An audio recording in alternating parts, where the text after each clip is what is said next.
like reach the fire. I thought the right look is these are like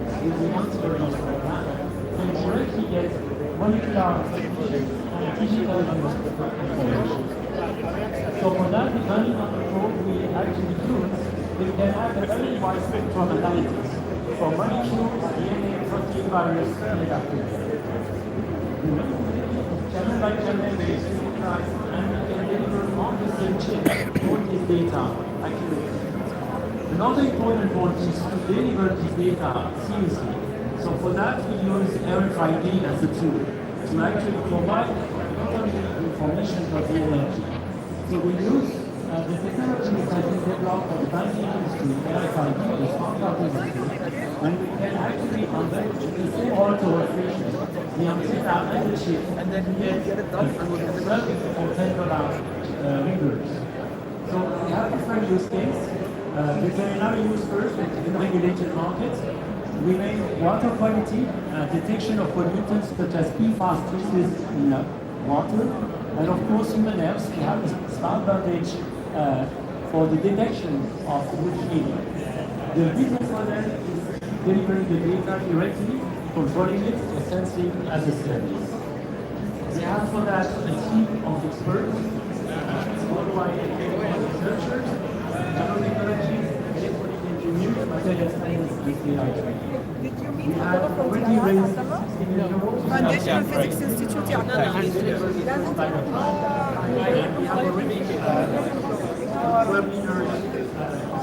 working with us. Thank you very much.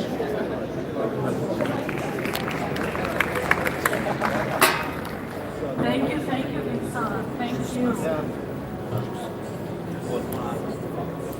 I love it when there's like, oh wow, so many people. Hi guys, nice to see you. So I love it when there's like understanding these things and actually things move along very fast.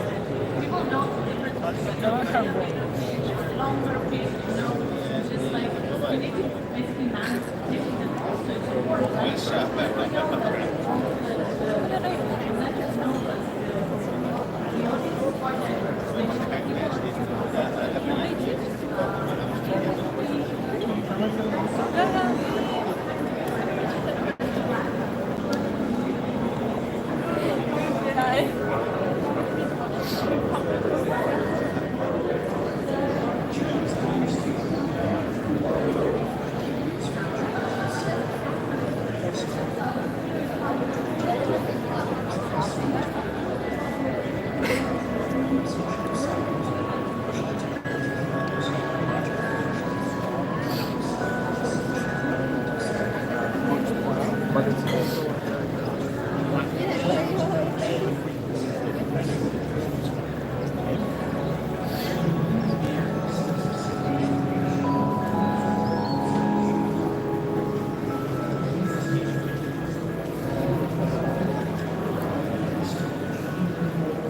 Super.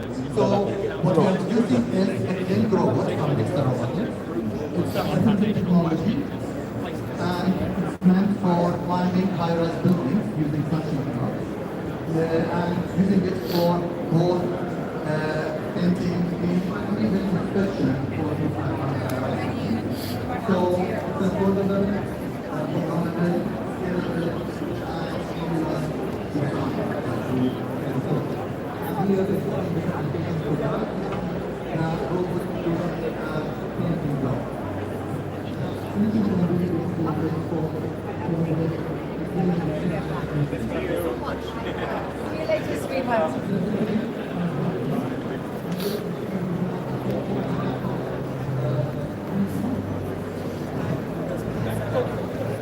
war ganz knapp, dass ich geantwortet habe.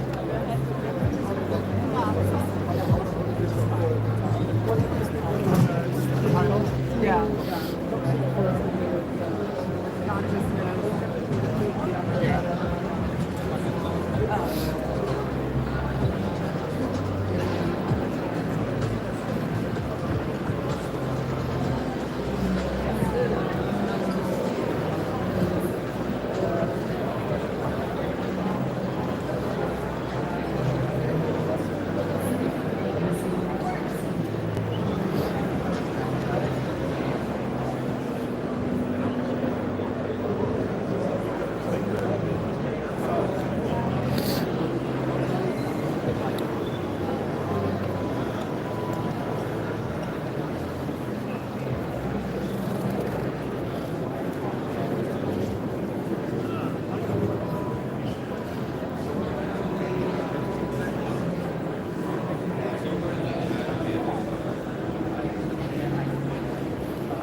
And I'm telling you, this one's the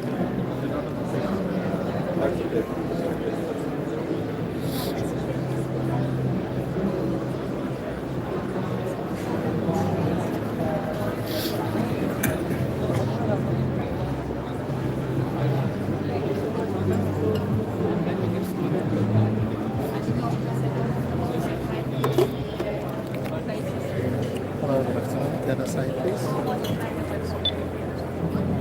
This is limiting actually. Only speakers and ambassadors that are from the press. You can go in.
It is your turn after.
Ilagay ko ito ng mga ano kanina eh.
What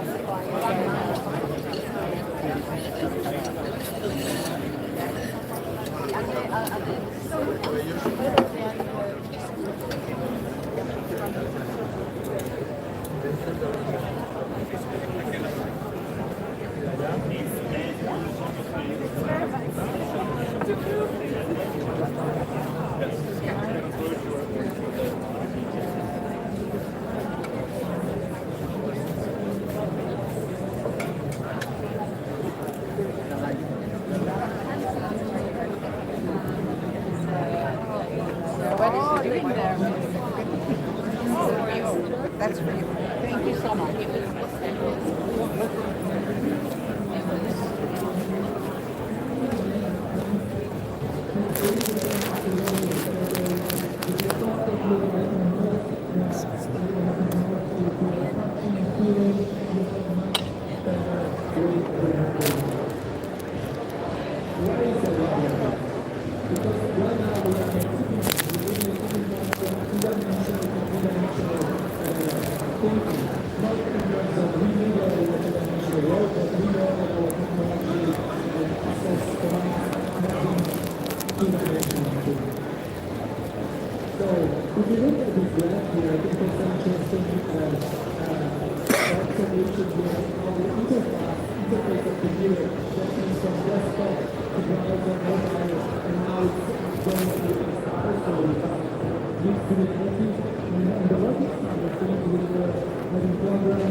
Hello everyone, good afternoon. Hope everybody is good. We are about to start our panel. I hope everyone gets around and also take a seat and join us in the front. Alright, so my name is Arabianevents. I am representing the Money's magazine where I grow and chief, and I'm based in the lab in Costa Rica that I just landed this morning. For this amazing panel with this amazing deep tech heroes, as I will call you from now on. I'm very excited to have you all today. We're going to discuss a little bit about how to be in India, how to support startups. It's not just about what everybody knows funding, but it's about more than that. Deep tech is so much more complicated, I would say, than a regular startup, especially in the research and development space, innovation capital, and from our amazing speakers that I will introduce just right now. So welcome very much to that panel, to the partner at Superconducting. Dr. Abdullah as well, lectures, and Sani, welcome to everyone, and thanks for coming here. As I'd like to do in all the panels that I moderate, I think that it's very boring if I introduce you guys and waste a lot of time. I would love for you to go ahead and introduce yourself in the sense of like, what are you doing in your daily job? This is something that I'm sure you're all asked a lot. And we can start right on that with a little bit more on how you invest in those fintech startups. Thank you so much. I've been told I need to speak quite loudly to avoid the noise around here, so if I'm screaming too much, then just let me know. What do I do on a daily basis? I'm essentially a glorified therapist for startup clients. I run our value creation practice at the root. That involves really three things. Working with our founders to help them solve their initial journey challenges, go-to-market, product market fit. Many of our founders are starting their journey with us at the seed stage. So they're about to now expand their team, take their product to customers, and that is a very different part of their journey, sort of ideate in the proverbial garage and getting your business off the ground. The second thing I do is help our founders with their fundraising and capital raise. Our investment thesis sort of ends around the Series A stage, and so many of our companies that are graduating beyond that, we help them network with international capital, help bring investors from different markets into the region. You may have seen some of the news around some of those deals recently in our portfolio. And I do that on a daily basis with companies. And then the third is talent. Right? I think you've entered a really exciting phase of the movement journey. We've seen from Riyadh, I think, Saudi invasion was certainly capitalist, but also the speed that the UAE showed several years ago, we're now seeing a revolution of institutions, a genuine tech and venture ecosystem, talent from around the world wants to be a part. And so part of my job is to help our founders find talent, both technical and non-technical, from around the world and come to them to solve some problems. I'll stop hogging the mic by just on your first question about how to build a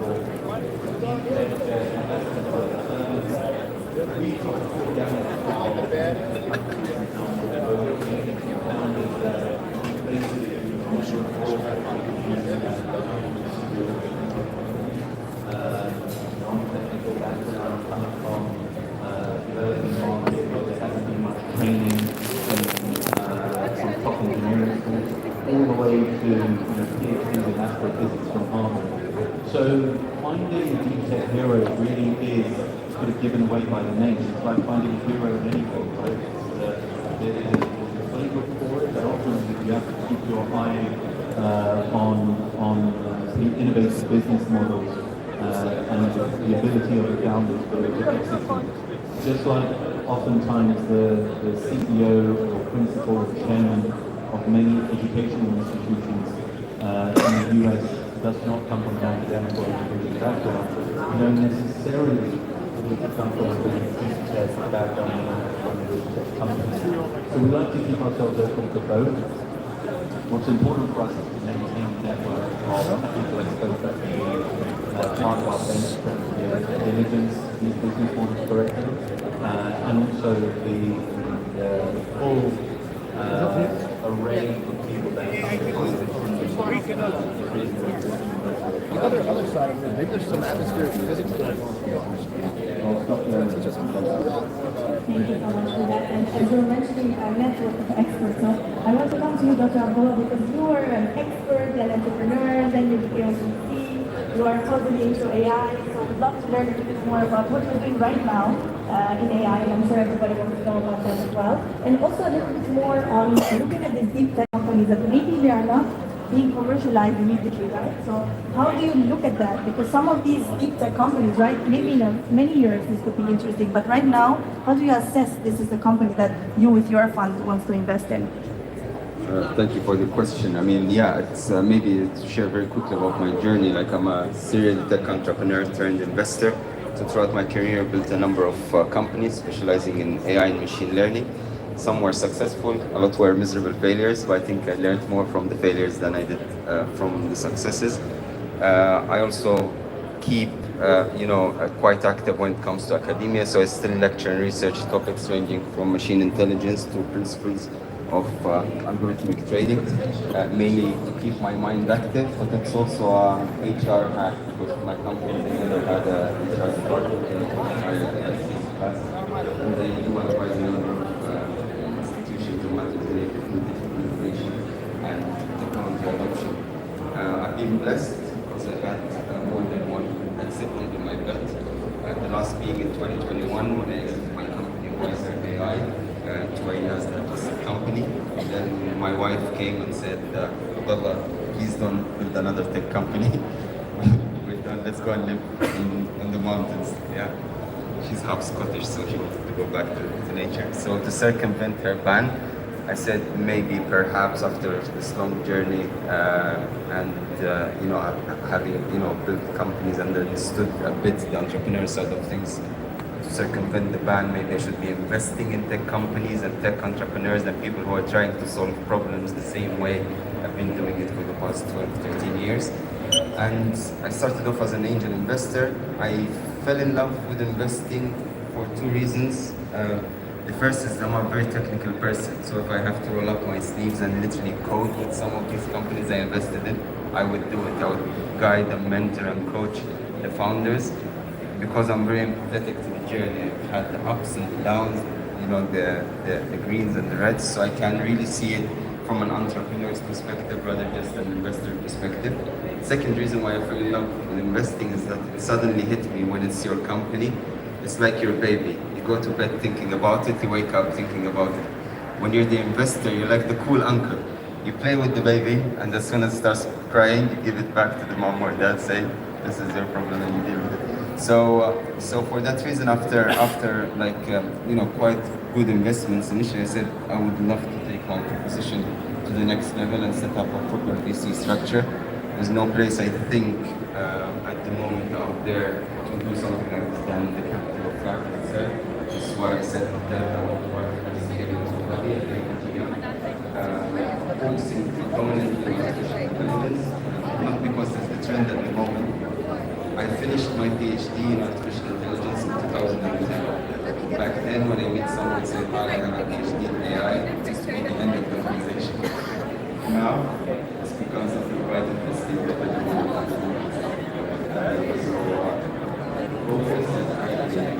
Coming back to your question, even company. There are multi ways to look at it. Number one, obviously you choose the founder sometimes before you choose the company. And there is a word that is really used in investment. In the start before you I would rather focus on disruption rather than disruption, more actually building solid IP and intellectual property that is based on growing.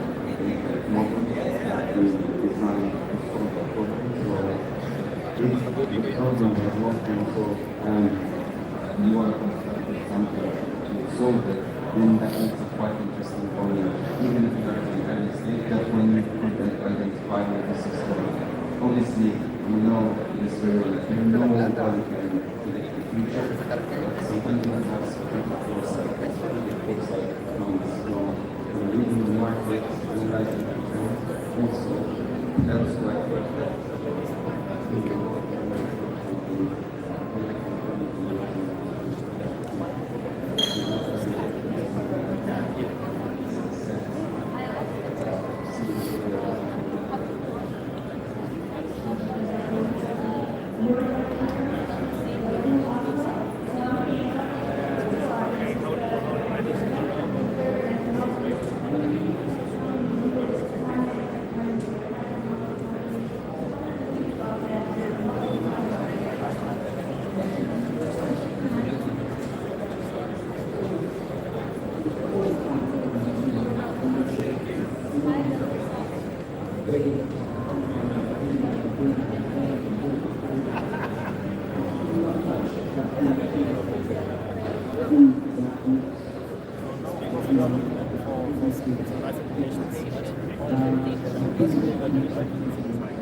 having the right mindset, validation, execution, and team makes your chances much higher. And then having the objectivity, continuous engagement and validation, and then getting away from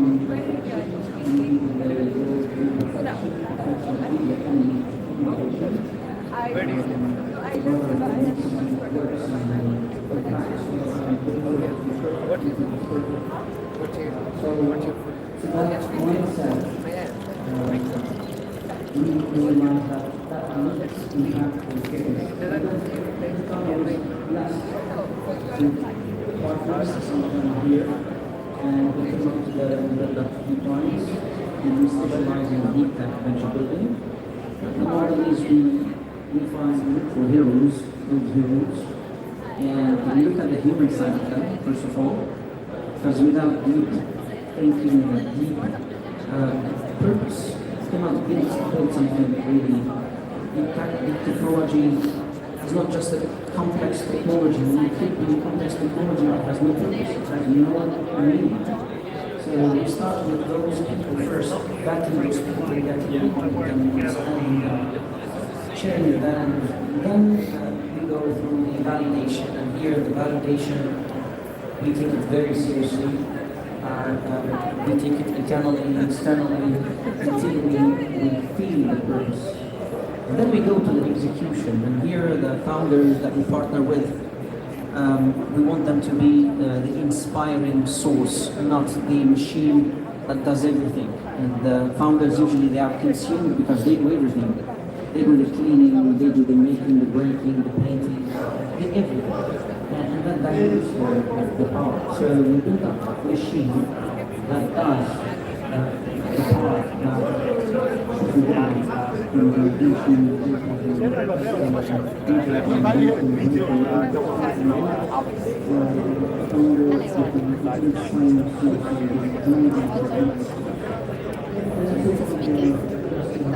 Just begin.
They produce water by putting these devices on top of the surface.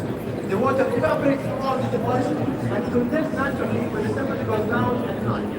This solution is scalable, does not produce brine, does not emit CO2. You can actually use it in any location. It uses any source of water, whether it's an ocean, river, wastewater.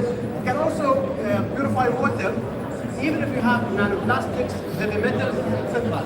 Things that the reverse osmosis cannot achieve. So with this technology, we add value in more than 80 countries. We'd like to accelerate by making water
Not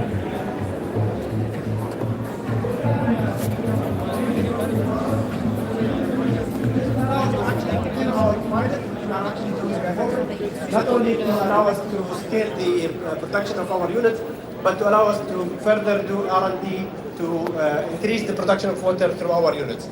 This will also help us in sales and marketing. And with this, I conclude, and I would like to ask you to think naturally and think Manhattan. With this, thank you so much for having me, and have a good day. Thank you so much. Thank you.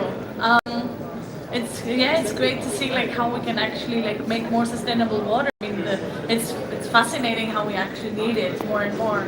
Moving on to a very different topic now, though, jumping in from this to quantum world and focusing on connecting, to be more precise. So I would like to welcome on stage Mehdi Namazi, who's the CEO and founder of Novel Quantum Memories. So let's see. Hi everyone, so happy to be here. So many amazing startups so far, and I'm very happy to be the first of the few quantum startups that we have. I'm going to talk a little bit more general than quantum memories and talk about the work that we are doing in New York City on quantum networking. I'm the CS, the chief scientist and the co-founders at QNX. And if you're here, more than likely you've heard about quantum computers, quantum sensors, quantum networks, and if you haven't, there are plenty of talks in this very conference happening these days that you will get familiar with it. But the idea is amazing. The idea is how can we harvest the power of quantum to be able to build the next generation of systems that can do computation, sensing, and communication much more efficiently, and in some cases even do it in a way that digital systems couldn't even do for us, for the next generations to come with. And at the center of all of this is quantum entanglement. At the center of quantum computers, sensors, it's always these connections between quantum particles that they seem to be preserving no matter how far they are from each other. And at QNX, we are very good at doing this. We are very good at creating entanglement between particles, preserving this entanglement and distributing them using the existing infrastructure, using the telecommunication network that exists, especially for us because we live in New York City. We use the infrastructure, the telecommunication infrastructure that exists in New York City. Being able to do so, we are able to tap into a lot of applications from the quantum security and quantum secure networking, all the way to applications of connecting quantum computers to each other towards quantum data centers and building distributed quantum sensors. And it's always hard to talk about the market of something that is emerging. Quantum is very, very new, but according to many surveys, in this case, McKinsey & Co., quantum is growing very fast. By 2035, you can expect a very significant market for it. And it's not just about these numbers in billions. We're talking about building the infrastructure for the next generation. We're really talking about something that can have impact in the order of trillions of dollars, because we're talking about the infrastructure for communication and computations if all these things come together. And what makes us unique as a company is the platform that we picked. We spent years of our lives building everything based on atomic systems, how light and atoms interact with each other at room temperature. And we managed to build the first room temperature quantum memory that is commercially available right now. We managed to build a very, very bright and high fidelity quantum computing sources. At the same time, we built all the extra devices needed to be able to use the telecom infrastructure as it is, to be able to communicate and transfer entangled particles and entangled photons using fibers that already exist. So we show some of the highest abilities and highest fidelity networks that exist nowadays. And more of all innovations is these racks. The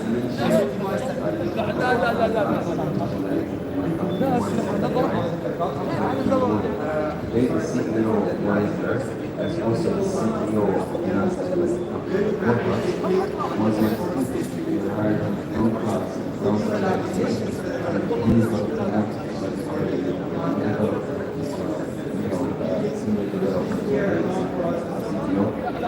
was CEO and CTO of a publicly listed company. So that's a very proud kind of story for me, but it just shows that the model, if you find the right people, they can completely agree it's about the person, it's about the values as well.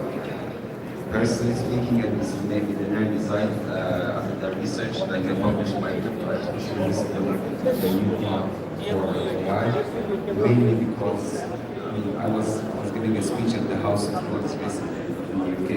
They said I get very annoyed that European politicians in general, they always repeat this sentence of, we do data-driven decision making, everything is data-driven. I don't think things should be data-driven, it should be value-driven. And that's slightly different because, yeah, it's not rather now.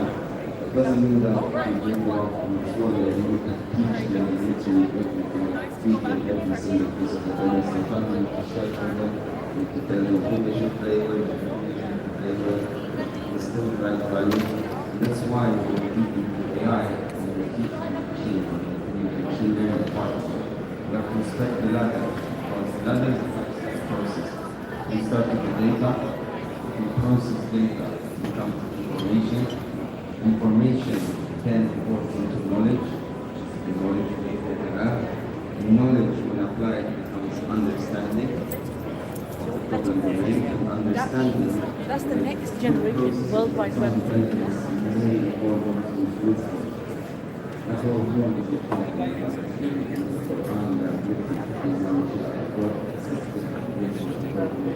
No, that's okay.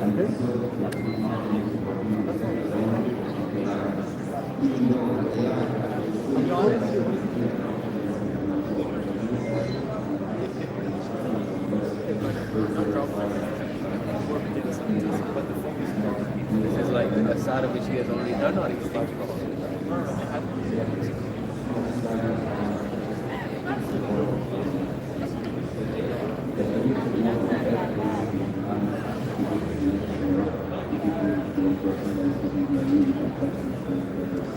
That's fantastic for that, but cognitively, it's not really intelligence.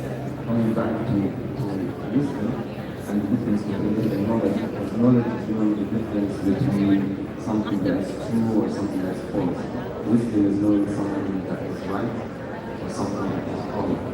And you need, as your people, your systems, to make sure that the data, because it's number one at the end of the day, is inclusive, diverse, it's clean. Your data acquisition, filtration, and processing model so that can be built on these principles, which may sound philosophical, but even from a structural perspective and from a model perspective, it actually leads to a system that at the end of the day could be wiser. I could talk about this for longer, but I urge you all to maybe get my book on Amazon, artificial wisdom. No, it's 5%. I don't know. You're already getting big cover. All right, thank you so much for that. And you can tell us a little more based on the wisdom you're giving to your entrepreneurs and your venture builders. So a little bit more about the regulatory side. I didn't know also on it. I'm sure there's a lot of hurdles there, and I'm sure a lot of people that are having companies in this space believe that, okay, how can we move on? And you as a venture builder, what's your role, into helping them? Because when you invest in companies, it's one thing, right? Sometimes you can stop at the investment, and sometimes, like it was mentioned, you can be more involved, but you are involved from the start to the end. So how does that look like from your side? Look, we look at the venture on three pillars. Every venture it has the market side, the technology side, and let's say the funding or the finance and the regulatory side. So these three, we start building them from day one, not from day 100. Especially in deep tech, if you don't build these pillars, you end up building a product that does not have the right business model, and or it does not have the possibility to be licensed or even put in the market. On the other hand, the way we build it or we think about it is also linked into this triangle of the connectivity between the founder, the co-founders, and the team. So the founder is the inspiring source of that vision and mission, and the co-founders are the C-level experts who are fully in, not trying or not paid to deliver a job, but they are fully in. And the team plays as well a huge role. The team has to be fully in as well. So this connectivity, these three connected particles, let's use the Xpanse jargon, these three particles create that wave, and that wave of building. And building doesn't mean developing and coding. Building means doing everything. It's validating, engaging, building, developing, breaking, correcting, listening, and doing it all every week, every day and every week. And that model, what brings something ready in certain amount of time. So the gap that we see often with founders in the market is that they start building technology and they forget everything else. They forget the regulation, they forget the governance, they forget the readiness. They don't build something to be ready.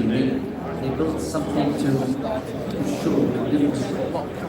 While really you're leading on what you're building, so you should build it as a builder, like a house. Don't build a house where it's beautiful from the outside and when you sleep it falls on you. So you have to build it completely from scratch,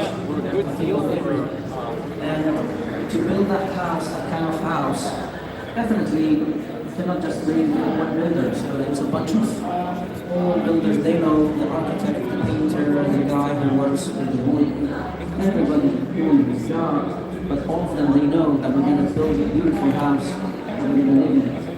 So reputation is the part of building.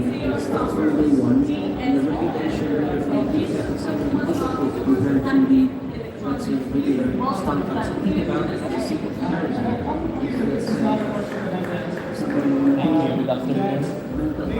Today I'll talk to you about how to speed up computation with superconductors. So we know that powerful computers are required for new technologies, AI, cryptocurrencies, and so on. They require a lot of power. Someone tried to put data center into the sea to have a cheap cooling of the system, but it's not so scalable. To try to tackle this issue, we at the SQM are building superconducting electronics. We want to have the best of two worlds. From one side, superconductors. Has been demonstrated that superconductors can operate at hundreds of gigahertz, 100 times faster than our CPUs in our phone and our computers. Our technology is made of superconductors, so it's extremely fast and has the same control technology of CMOS1 and the same fabrication technology in the semiconducting industry. So we have something scalable, we know how to integrate them, it's faster, and with a very small power consumption. Our technology is patented, and we identified a niche that could have some improvement with this technology, that is quantum computing. Today, superconducting quantum computers require a lot of cables. Imagine if for each of the billions of transistors inside your phone, there will be a cable that comes out from your phone. This is the actual stage of quantum computers. They are expensive, or tens of million euros to have a state-of-the-art quantum computer. We developed Quest, the quantum superconducting switch, that is located close to the quantum processing unit and reduced the number of cables, the electronics, and the cost of the quantum computer itself of about 90%. We plan to bring this device on the market next year. We are currently developing and prototyping the Yemkin. So, of course, we address the quantum computing market. It's not so big so far, 1 million euros more or less, but has a great potential, more than 35%. Of course, this is the short term, very good niche in our opinion, but in the future we will take on telecommunications market as well, more established, bigger, and for a specific application, for example, 6G, interconnection, infrastructure, higher frequency requirements of the conductors like network, good for this kind of frequencies. And in the long run, we foresee to build entire computational pattern with superconductors. So entire GPUs and CPUs that were 100 gigahertz faster, 100 times faster than the people that are working on this.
Unlock a treasure trove of information, start a conversation with me, and let's dive into your queries.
Not 10 years time, our approach.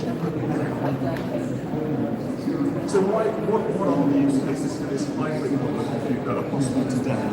Well, let me just change tack a little bit and say it's quite exciting to know that these areas, the fastest growing area of generative AI at the moment is in health. The design of new molecules and drugs through generative AI. The problem with these models is that they're only good at very narrow selection of certain molecules, and they miss many others. So if you were to look at a certain sort of drug discovery problem, the numbers here are remarkable. The possible combinations of molecules which is that these are what we call philosophical zombies. Right? Philosophical zombie is something that seems and acts perfectly human. It does everything that a human would do, but somehow there's no light on inside. There's nothing it's like to be that thing. And I think Turing, like most people felt like, is this possible? Is it not possible? It was unclear. Turing also had the Turing test where he felt like if it behaves, if it answers like a human, we sort of have to attribute humanity to it. Like, if we can't distinguish from the outside, we sort of have to. Here we have this strange situation where we have these systems that absolutely can pass the Turing test and act just like a person, indistinguishable from a person, at least in text only, and yet we feel quite confident that they're nothing like a person inside. For one thing, they have no sense of time. You type something to ChatGPT, you come back a year later and type in something new, and it's like sort of the next instant for that system, right? So they have no sense of time, they have no sense of self-reflective awareness.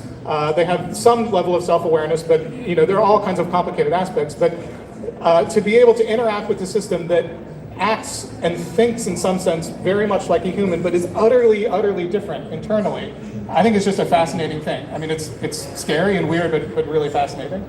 And it also does not have its own will. It's not creative instinct. It might eventually learn self-preservation, but it's not having some sort of, having talked to computers my whole life and knowing literally what's going on in the insides of it. It's hard, that creative soul that we as humans have, it just doesn't have that urge to sort of self-promote or create things, right? It's just a responsive system, but it's really good, and it's pretty charming sometimes.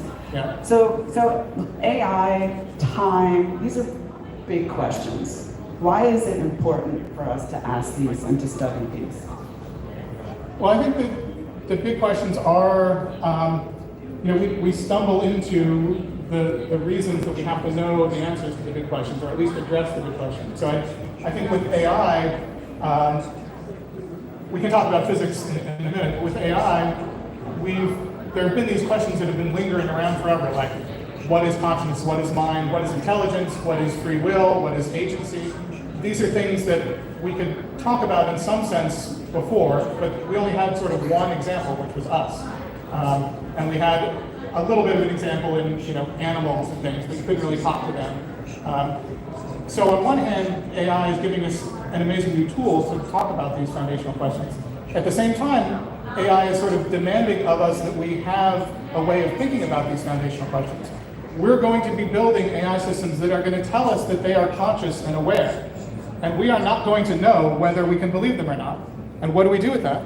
Right? If we don't understand what it takes to make a physical system conscious in the sense that we have to care about what its feelings are or what its preferences are, we're either going to think that they're more conscious than they actually are, or less. We're almost certainly going to get it wrong. This is a really important question.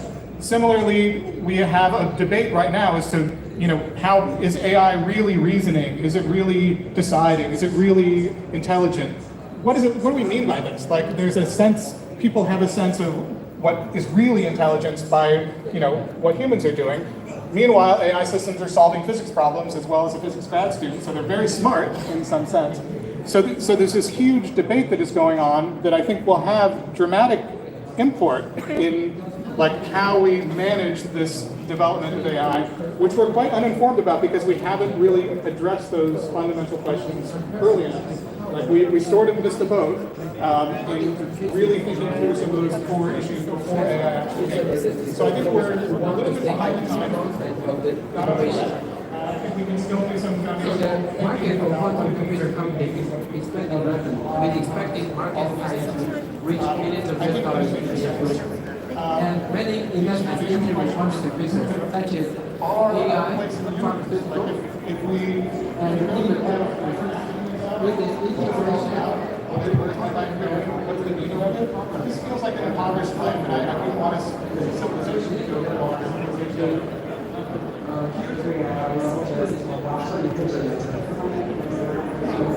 Right, we're just going to jump. We're going to jump right in here. The next session about a day in the life of a scientist, and we're fortunate enough to actually have a real rocket scientist to tell us about a day in his life, which is I think very exciting because we always joke about how something is not difficult and not able to be a rocket scientist. And actually happens to tell us just how difficult it actually is. So let me briefly introduce myself. My name is Zayed. I'm a broadcast journalist, and moderator here based in London.